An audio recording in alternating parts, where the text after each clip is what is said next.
2 Corinthiens chapitre 10 verset 5. Car les armes avec lesquelles nous combattons ne sont pas charnelles, dit l'apôtre Paul, mais elles sont puissantes devant Dieu pour renverser quoi? Les forteresses. Et dans le terme grec, il s'agit bien des châteaux, il s'agit bien des villes bouclées. L'apôtre Paul parle de la forteresse qui bloque l'œuvre de Dieu. Et l'apôtre Paul dit, nous renversons les raisonnements et toute hauteur qui s'élève contre la connaissance de Dieu et nous les amenons, toute pensée captive, à l'obéissance de Christ.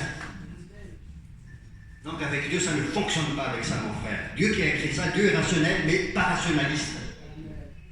C'est Dieu qui a créé l'intelligence, c'est Dieu qui a donné les ondes de science.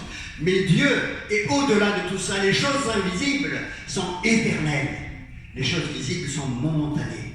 Donc Dieu va utiliser une stratégie qui vient de lui, qui descend du ciel. Et les forteresses du temps moderne vont tomber dans ce pays. La déesse de la raison. Je pense qu'il y a beaucoup de gens qui sont sous cette déesse de la raison, qui font des œuvres du Seigneur, mais qui le font toujours à la manière du siècle présent. Le Dieu de la Bible est un Dieu qui se révèle. C'est un Dieu qu'on ne peut pas trouver avec nos efforts, avec notre intelligence, parce que déjà notre intelligence est limitée. C'est ce qu'on appelle la finitude. Je ne peux pas tout savoir. Ma connaissance est partielle, dit l'apôtre Paul dans 1 Corinthiens chapitre 13.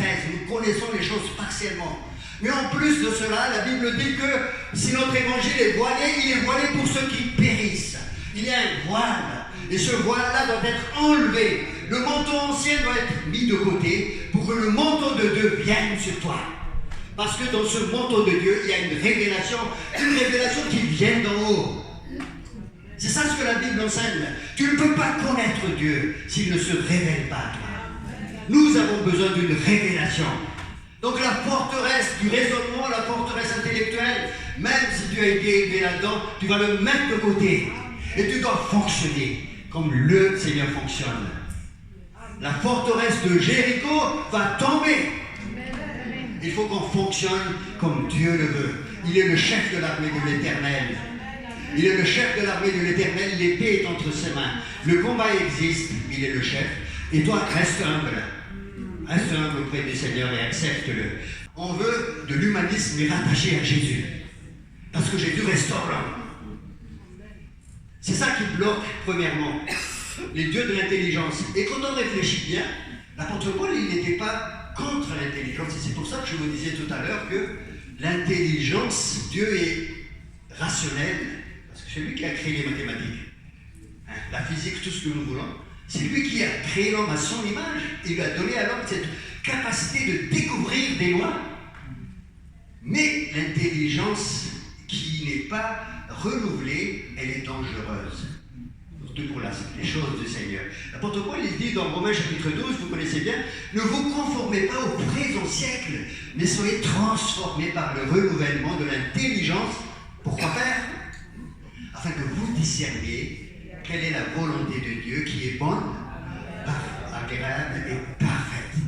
Donc l'intelligence, sous le contrôle du Saint-Esprit, peut nous amener à connaître le Seigneur encore plus. Donc ne soyez pas fâchés contre l'intelligence, mais dégagez l'intelligence qui ne se soumet pas à Dieu. L'intelligence qui se veut autonome. Cette intelligence-là, on n'en veut pas. Nous voulons garder l'intelligence, et c'est pour ça que nous sommes contents d'apprendre des choses, mais nous voulons être soumis à Dieu. Amen. Amen. Dis à ton voisin, dis à ta voisine, soyez transformés par le renouvellement de l'intelligence. Ne te conforme pas au présent siècle. Qui veut gagner la bataille du Seigneur? Amen. Vous avez vu, hein? Donc c'est une bataille très dure. Mais nous sommes dans le repos. Il va falloir changer la mentalité, comme disait notre frère.